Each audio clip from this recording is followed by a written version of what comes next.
Okay, this is just a really general, it's got nothing to do with supply chain from this perspective. But one of the key things that we're going to do on a regular basis to keep this continuous is we're going to use AI to actually frame some of the questions and to actually just give us a perspective.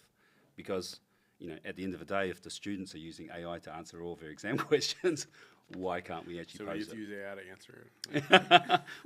Well, you have the opportunity to do that. But, the view as well, what we're going to do is, ask ChatGPT the last roundup of all the hot topics for the last 4 weeks. Okay. And quite amazing with regards to this. It'll be interesting to see over time whether or not those, let's say, answers change. And what we've done is gone across the likes of Becker's, gone across the consulting companies like EY, Deloitte.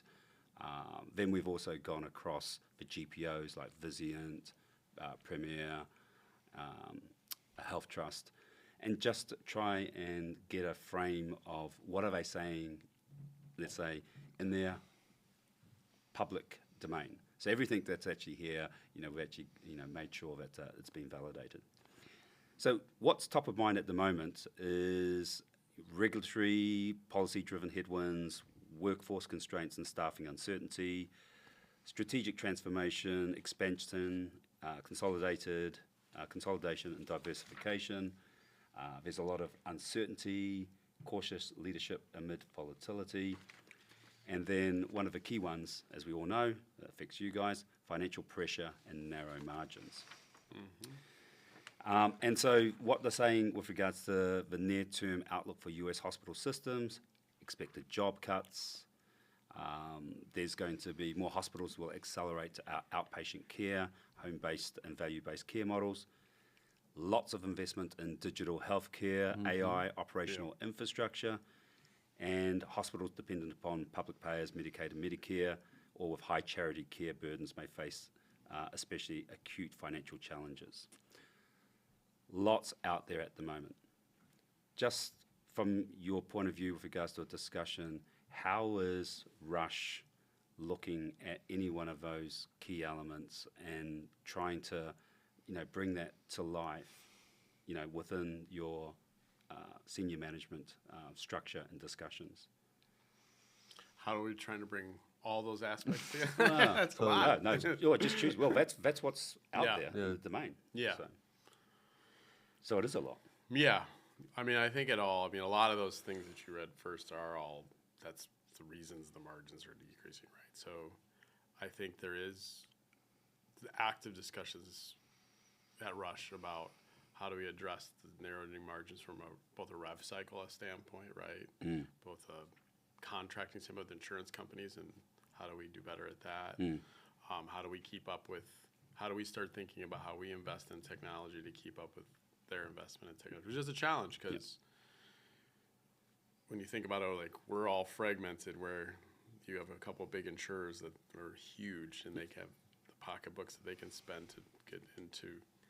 It's a different ballgame, but we have to be lean. We can't be fighting. I think our CEO described it as we can't be using like bows and arrows when they're using like modern day weapons. Like we've got to have it. So I think there's thoughts in how we invest that, but then also how do we engage our patients? Like that digital front door concept. How do we engage our patients? How do we get them? Because the new patients are going to go where it's easy access, I can schedule my phone, I can do all those things. How do we get better and better at that? Because that's going to attract patients, which then gives us leverage to negotiate better contracts with payers. And then obviously from a cost management standpoint too, thinking about how to do that. But it's two equations. Like you got to keep growing. Yep. You got to grow your revenue and maintain your costs or try to decrease your costs. It's not just cost containment. Yep. Luis? A lot of it there. that was a lot, and so we just did a survey, a Gallup survey for our employees, and a lot of that came up, staffing concerns. But then staffing believes there's not enough staff resources. Our leadership believes we're overstaffed because of benchmarking, and then we have cost pressure. So a lot of what you said there, That's right? a very good point. And it's unfortunate. So I think we have to.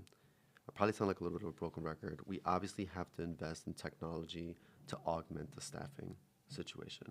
And I think there are vendors out there where you can start reducing the nursing strain by investing in better technology. It's expensive. You probably can't scale overnight, but you got to start somewhere. So the same way, and we did this together, but the same way we can take small projects, prove out efficiency, scale it up, then you got to replicate that on the clinical side. So I always think that the back office, IT, supply chain, finance, we should be experimenting the most because it's actually not that expensive to experiment for us. We could spend 100, 200K on a solution, see if it works. Did it provide throughput? Did we save FTEs? Did we create bandwidth? And if you can replicate that in back office, what analogous examples exist on the patient-facing side? And unfortunately, supply chain, we don't always have like that decision point, right? But if I'm a COO, if I'm a CIO, a CEO, how do we start in small pockets solving these problems, partner with people that think they can solve it, and then prove it. And once you prove it, now it's like, okay, now there might be constraints, financial constraints. We may not be able to do a 180 this year, but maybe there's a 5-year plan, right? Maybe there's a 5-year plan to do it in a specific patient demographic, ICUs, EDs, et cetera, like wherever you're hurting the most. You gotta, there's a pressure valve, and you gotta find where there is a bottleneck and try to solve those bottlenecks bit by bit. It's not overnight.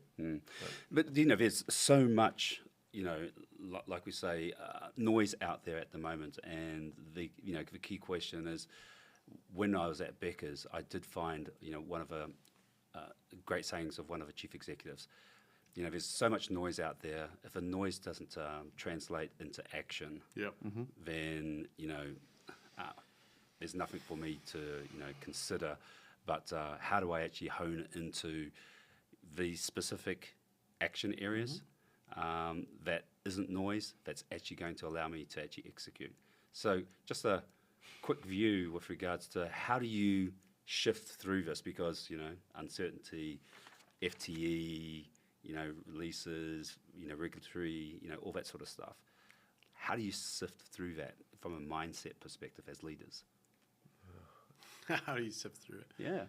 You want to go first? Sure. I think we're be curious to see what you respond. So I think I learned this from you. I'm trying to bring it to Christiana. You have to focus on solving problems. We're all very easily distracted in the noise in our day-to-day. You have to be intentional about when you're hearing about this specific problem, what are we going to invest in it? Let's get our teams together. Let's find a solution that works. At Rush, we did it with capital. We did it with contract services, CLM. There's other new problems now for me at Christiana, and if there's a problem, you have to invest in it because we can keep falling into the circle of chasing our tails and just, we're going to add FTEs. I'm going to add a third shift, and we're going to make sure that you're not running out of product. That's fine for now. How do we avoid that altogether in the future? So I think there's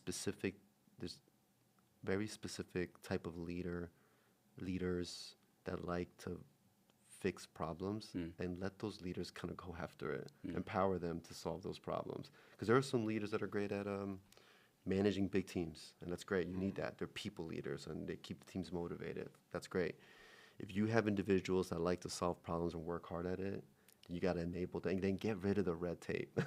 Make those decisions faster. Yeah. So that I would say being very intentional and just actually trying to solve it.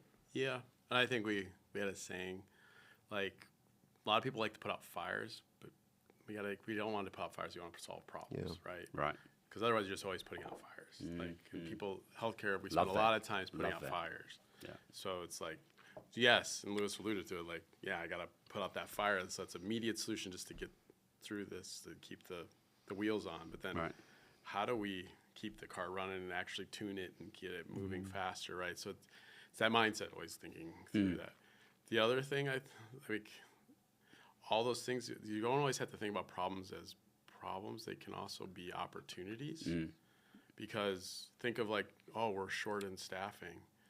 Well, eventually we know that our labor costs can't go up. So is there a way to rethink how you do that business to not require all the staffing you historically needed to do it, right? And be more efficient and think through ways to do that.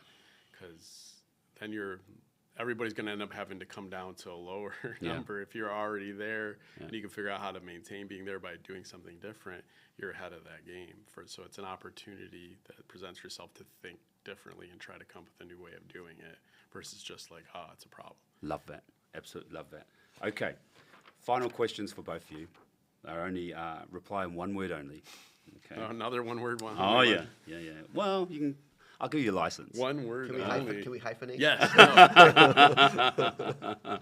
Or you can say that you speak in Colombian. Okay. Yeah. Then I'd have no idea. In Colombian, in Spanish. Colombian. Yeah, is that Colombian? Okay. What is the one shift in thinking that finance and supply chain teams must make to break out of the margin erosion cycle in 2025? Say that again. What is the one shift in thinking that finance and supply chain teams must make to break out of the margin erosion cycle in 2025 or 2026? In one word answer? Innovation. Okay. And you can't ask me to expound on it because No. you said one word answer. I'm going to hyphenate. Either that or I'm really bad at grammar, but I'm just going to say rethink. Yeah, Good. Love it. one word. Okay. I like it. Last one. The margin myth to kill. What is the one myth about cost cutting or procurement that prevents organizations from seeing the real opportunities in their data? I can repeat it again. Yeah, repeat it again.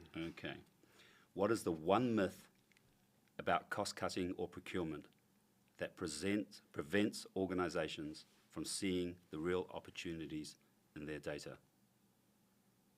I can't answer that with one word. Try.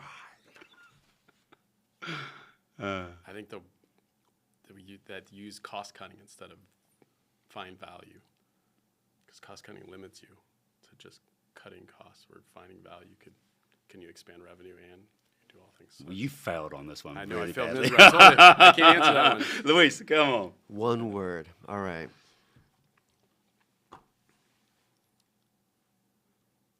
I'm going to cheat. I'm going to go back to one of our earlier Use that conversations. So I'm going to use one word, but then rewind the podcast and you know what we're talking about. Avoidance. Monitor.